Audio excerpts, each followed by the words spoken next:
भारत माता की, भारत माता की, भारत माता की। नमस्कार। नेताजी के क्रांति क्षेत्र शरद चंद्र चट्टोपाध्याय के कर्म क्षेत्र श्री रामकृष्ण परमहंस स्वामी विवेकानंद की परंपरा को समृद्ध करने वाले बेलूर मठ की इस पावन धरा को मैं आज आदर पूर्वक नमन करता हूं, श्रद्धा पूर्वक नमन करता हूं। हावड़ा की ये धरती पश्चिम बंगाल के समृद्ध अतीत का प्रतीक है। अब इसी धरती की संतानें बंगाल के उज्जवल भविष्य के लिए कमर कस चुकी है। सोनार बांग्ला के संकल्प को सच करने के लिए एक विशाल लहर मैं मेरे सामने देख रहा हूं। चारों तरफ लोग ही लोग हैं। और मैं बंगाल में इन दिनों जब भी आता हूं, एक के बाद एक रैली नए रिकॉर्ड एस्टैब्लिश कर रही है। भाई और बहनों, ये चुनाव सिर्फ सत्ता के परिवर्तन का नहीं है, बल्कि ये चुनाव आशोल परिवर्तन लाने का महायज्ञ है। ये चुनाव पश्चिम बंगाल की आकांक्षाओं का, नौजवानों के एस्पिरेशंस का है।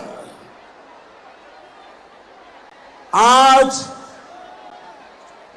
पूरा बांग्लार एकटाई लक्ष्य, सोनार बांग्लार पुनर्निर्माण, बांग्लार गौरव के आबाराव फिरिए आना लक्ष्य। आज सौष्टिक समय चले ऐसे छे যখন আমরা আবার সোনার বাংলা বানাবো। साथियों, 21वीं सदी के बंगाल को एक ऐसी सरकार चाहिए जो लंबे विजन के साथ यहां काम करे। आज जब देश अपनी आजादी के 75 वर्ष का पर्व मना रहा है, तो बंगाल को ऐसी सरकार चाहिए जो अगले 25 साल की प्लानिंग के साथ बंगाल को फिर से एक बार उसके स्वर्णिम काल में वापस ले जाए। लेकिन ममता दीदी के 10 साल का शासन इस बात का गवाह है कि उनके पास इसके लिए न विजन है और न ही इच्छा शक्ति है। किसानों के लिए दीदी का विजन क्या है? पीएम किसान सम्मान निधि पर रोक।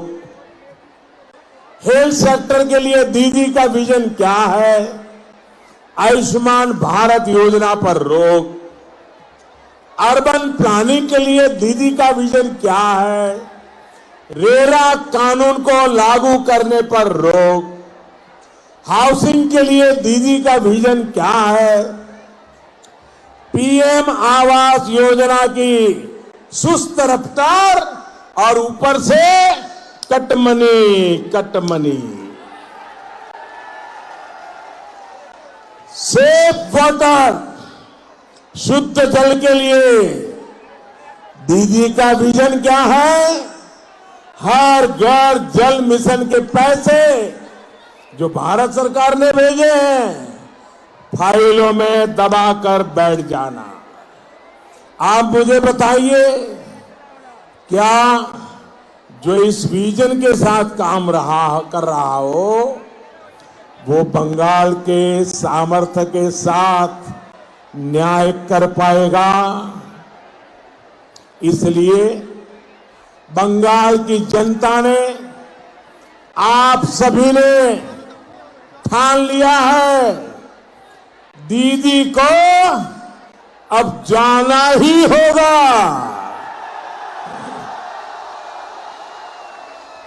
दीदी को अब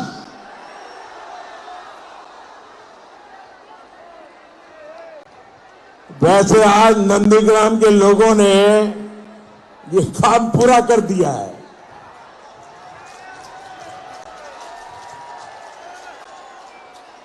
अब बंगाल की जनता और इंतजार नहीं कर सकती। अपने भविष्य को बचाने के लिए, अपने बच्चों के भविष्य को बचाने के लिए, अपनी पहचान को बचाने के लिए बंगाल के लोग आज सिर्फ चुनाव में हिस्सा नहीं ले रहे हैं, बल्कि वो बंगाल के पुनर्जागरण का मार्ग तैयार कर रहे हैं। साथियों, बंगाल के प्रतिभाशाली लोगों ने दुनिया को दिशा दिखाई है, हर क्षेत्र में दिशा दिखाई है। एक जमाने में समुद्री ट्रांसपोर्ट का, इंडस्ट्रियल प्रोडक्शन का सबसे बड़ा केंद्र अगर देश का कोई था तो यही क्षेत्र था। वो भी दिन थे जब हावड़ा को इंजीनियरों का गढ़ कहा जाता था। ये संस्थान रिवर्स इंजीनियरिंग के उद्योगों के लिए जाना जाता था। ये वो समय था जब यहां सैकड़ों मेटल कारखाने हुआ करते थे, लेकिन गवर्नेंस की कमी ने, सुशासन की कमी ने ये सब तबाह कर दिया। नतीजा ये कि यहां के बड़े बड़े कल कारखाने इतिहास हो गए। आयरन स्टील इंडस्ट्री हो, पीवीसी मोल्डिंग यूनिट्स हो, ऐसे अनेक उद्योग या तो बंद हो गए या बंद होने की कगार पर है। यहां के जूट उद्योग की स्थिति, जरी उद्योग की स्थिति सबसे आप भली भांति परिचित है। साथियों, जो भी बंगाल के पूर्वजों ने कमाया था, जो भी बंगाल के पूर्वजों ने जुटाया था, यहां जो भी सरकारें आई, सभी सरकारों ने बर्बाद करके रख दिया है। आज दीदी की सरकार की पहचान क्या है? दीदी की सरकार यानी तोलाबाजों की सरकार। दीदी की सरकार यानी सिंडिकेट की सरकार। दीदी की सरकार यानी माताओं बहनों पर अत्याचार करने वालों की सरकार। और ऐसे में बंगाल का नौजवान सबसे ज्यादा परेशान है। तेजी से बदलती हुई दुनिया में यहां का नौजवान हर रोज नए अवसर गंवा रहा है। नतीजा ये कि यहां के टीचर खून से चिट्ठियां लिखने के लिए मजबूर है।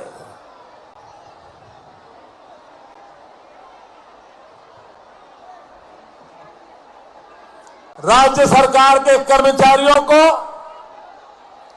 बराबर वेतन का लाभ नहीं मिलता, भर्तियों की लिस्ट पहले तो आती नहीं है, और अगर आती भी है तो उस पर तुष्टीकरण का ठप्पा लगाकर ही भेजा जाता है। दीदी ने यहां तय कर दिया है, सरकारी योजनाओं का लाभ पाना है तो कटमनी देनी पड़ेगी। सरकारी अस्पताल में इलाज कराना है तो कटमनी देनी होगी। यहां तक कि किसी को अंतिम संस्कार भी कराना है तो भी कटमनी देनी होगी। भाइयों और बहनों, ऐसे माहौल में क्या बंगाल में निवेश बढ़ सकता है? ऐसे माहौल में बिजनेस का माहौल कैसे बनेगा? ऐसे माहौल में नौजवानों से सपने कैसे पूरे होंगे? यहां जो उद्योग बीते 10 साल में फला फूला है वो है वसूली उद्योग, तोलाबाजी उद्योग, तस्करी उद्योग, माफिया उद्योग। दीदी ने गरीब से सेहत और नौजवान से उनका भविष्य छीन लिया। भाइयों और बहनों, जैसे जैसे 2 मई का दिन करीब आ रहा है, दीदी की बौखलाहट बढ़ती ही जा रही है। दीदी कभी मुझे बाहरी कहती है तो कभी टूरिस्ट कहती है। उनका गुस्सा देखकर मैं कभी कभी सोच में पड़ जाता हूं। जिस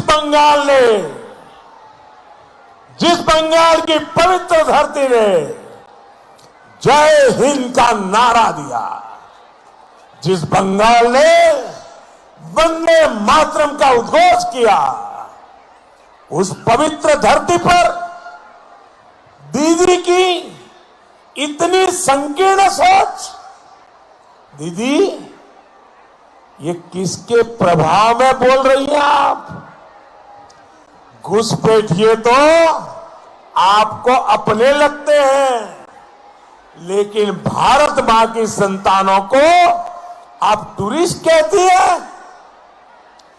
आपकी इन बातों को पूरा देश सुन रहा है।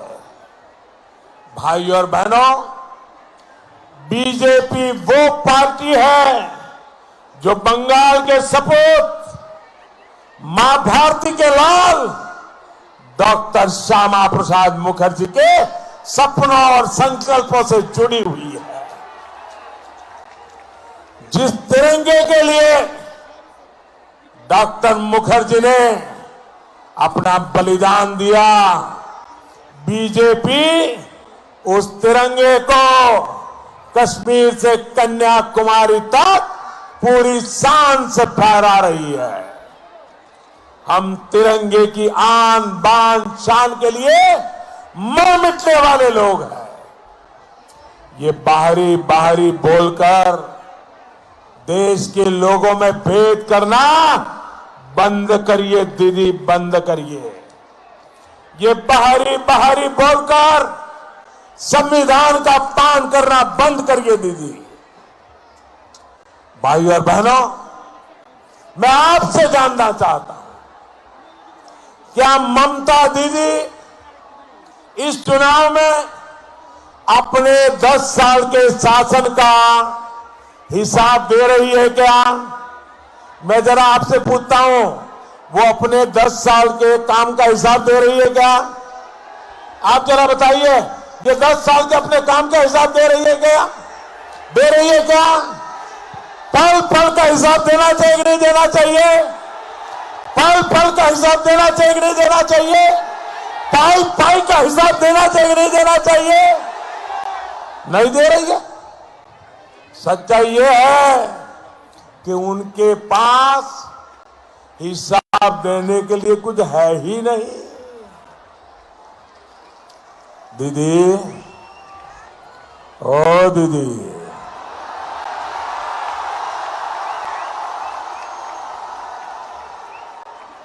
उलूबेड़िया के, हावड़ा के ये लोग आपसे जानना चाहते हैं अम्फान राहत के पैसे कहां गए। जवाब देना चाहिए कि नहीं देना चाहिए? अच्छा, दीदी नहीं देती तो भतीजा दे दे। दीदी, आपको अंदाजा नहीं है कि बंगाल के लोग आपको बराबर पहचान गए हैं। बंगाल के लोग आपसे कितना नाराज हैं, आपको बंगाल के लोगों के गुस्से से अब कोई नहीं बचा सकता। दीदी, कोई नहीं बचा सकता है। दीदी, दीवार पर लिखा हुआ पढ़ लीजिए। आंख खोल करके पढ़ लीजिए, कान खोल करके दीदी सुन लीजिए। ये बंगाल की जनता इस चुनाव में आपको सजा दे करके रहने वाली है।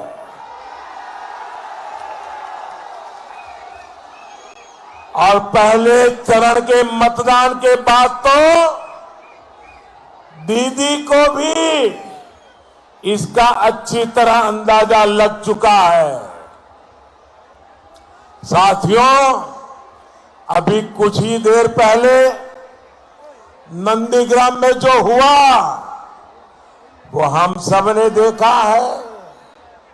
ये दिखाता है दीदी अपनी हार मान चुकी है। ये दिखाता है बंगाल में बीजेपी की सरकार बनने जा रही है। दीदी, अभी भी आखिरी तबक्का जो है उसके चुनाव के नामांकन अभी बाकी है। जरा बताइए ये अफवाह में कितनी सच्चाई है? यहां जो लोगों में कानाफूसी चल रही है कि आप अचानक किसी एक सीट पर आखिर में फॉर्म भरने जा रही हो, क्या ये सच्चाई है क्या? दीदी, पहली बार आप वहां गई, वहां की जनता ने दिखा दिया। अब कहीं और जाओगी, ये बंगाल के लोग तैयार बैठे हैं। भाई और बहनों, बीजेपी बंगाल के चौतरफा विकास के लिए प्रतिबद्ध है। केंद्र सरकार यहां हावड़ा सहित कोलकाता से सटे इस पूरे क्षेत्र में आधुनिक कनेक्टिविटी पर बहुत अधिक फोकस कर रही है। मेट्रो सेवा का विस्तार आज तेजी से किया जा रहा है। हाईवे और रेल कनेक्टिविटी को भी सशक्त किया जा रहा है। हल्दिया से बनारस के बीच इनलैंड मोटरवे का विस्तार किया जा रहा है। इनलैंड मोटरवे को सस्ते ट्रांसपोर्ट का बेहतरीन माध्यम बनाने का प्रयास तेजी से चल रहा है। कनेक्टिविटी बेहतर होगी तो उद्योग के लिए, निवेश के लिए एक अच्छा माहौल बनेगा। भाई और बहनों, भाजपा की डबल इंजन की सरकार की पॉलिसी यहां के जूट उद्योग को बल देने की है। यहां जूट मिलों के मजदूर कोर्ट कचहरी के चक्कर लगाने के लिए मजबूर है। भाजपा की केंद्र सरकार जूट किसानों से लेकर जूट मजदूरों तक हर एक को मदद पहुंचाने में जुटी है। भाजपा सरकार जूट को सिंगल यूज प्लास्टिक, विशेष तौर पर पैकेजिंग मटेरियल का विकल्प न सिर्फ भारत में बल्कि ग्लोबली बनाने के लिए लगातार कोशिश कर रही है। केंद्र सरकार ने खाद्यान्न की पैकेजिंग 100% जूट में और चीनी की पैकेजिंग 20% जूट में करने को अनिवार्य बनाया है। बीते 6 साल में केंद्र सरकार ने जूट का एमएसपी 85% से अधिक बढ़ाया है। जूट किसानों को बेहद बीज मिले, इसके लिए हमारी सरकार ने एक विशेष बीज वितरण योजना शुरू की गई है ताकि उन्नत किस्म के बीज किसानों को मिल सके। भाई और बहनों, दीदी की सरकार ने सिर्फ जूट किसानों और जूट मिलों के साथ ही अन्याय नहीं किया, बल्कि यहां के पान और आलू किसानों को भी अपने हाल पर छोड़ दिया। भंडारण की, कोल्ड स्टोरेज की सुविधा के अभाव में आलू किसानों को बहुत अधिक नुकसान में हर बार अपनी उपज को बेचना पड़ता है। आलू किसानों को तोलाबाजों ने, बिचौलियों ने बर्बाद करके रख दिया है।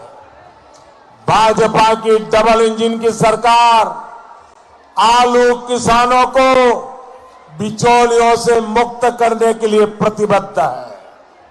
बंगाल में बीजेपी सरकार बनने के बाद यहां फूड प्रोसेसिंग उद्योग को, स्टोरेज कैपेसिटी को बढ़ाने पर और तेजी से काम किया जाएगा। साथियों, दीदी ने बंगाल के किसानों के साथ बहुत बड़ा विश्वासघात किया है। देश के किसान अपनी छोटी छोटी जरूरतें पूरी कर सके, इसलिए केंद्र सरकार ने पीएम किसान सम्मान योजना शुरू की है। इस योजना के तहत अब तक देश के 10 करोड़ से अधिक किसान उनके बैंक खाते में सीधे 1.25 लाख करोड़ रुपए, सुनिए दोस्तों, 1.25 लाख करोड़ रुपए से ज्यादा सीधे किसानों के खाते में जमा किए। लेकिन बंगाल के एक भी किसान को इसका लाभ नहीं मिला। क्यों? दीदी को किसानों से दुश्मनी लगती है।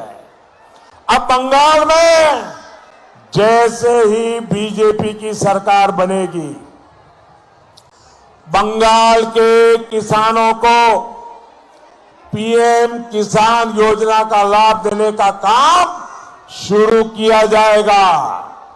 बंगाल के हर किसान के बैंक खाते में सीधे, कोई कटमनी नहीं, कोई बिचौलिया नहीं, बंगाल के किसान के बैंक खाते में सीधे 18,000 रुपये हर एक किसान के खाते में जमा किए जाएंगे। 18,000 रुपये। इसी तरह एक विशेष योजना चलाकर हमारे मछुआरे भाई बहनों को भी भाजपा की बंगाल सरकार में सीधे पैसे ट्रांसफर की योजना है। भाई और बहनों, बंगाल के लिए हमारा सपना बहुत बड़ा है। बंगाल के लिए हमारा संकल्प भी बहुत बड़ा है। ये हम सभी मिलकर के पूरा करेंगे और इसलिए इस बार जोर से छाप, कमल छाप, जोर से छाप, जोर से छाप, जोर से छाप। 2 मई के बाद यहां डबल इंजन की सरकार बनेगी और आप देख लेना, भाईपुर विंडो बंद होबे, भाईपुर विंडो बंद होबे, निवेशर विंडो खुलबे, निवेशर विंडो खुलबे, शिल्पर विंडो खुलबे। आपनारा आपनारा भय पाबे ना, आपनारा भय पाबे ना, आपनारा निश्चिंते भोट दिन, आपनारा निश्चिते भोट दिन। आप सभी का भारी संख्या में आकर हम सबको आशीर्वाद दिया, इसके लिए मैं आप सबका बहुत आभार व्यक्त करता हूं। मेरे साथ बोलिए भारत माता की। दोनों मुट्ठी बंद करके पूरी ताकत से बोलिए, सारे तोलाबाजों को पता चल जाए, भारत माता की, भारत माता की, भारत माता की। वंदे वंदे वंदे वंदे वंदे वंदे वंदे वंदे वंदे वंदे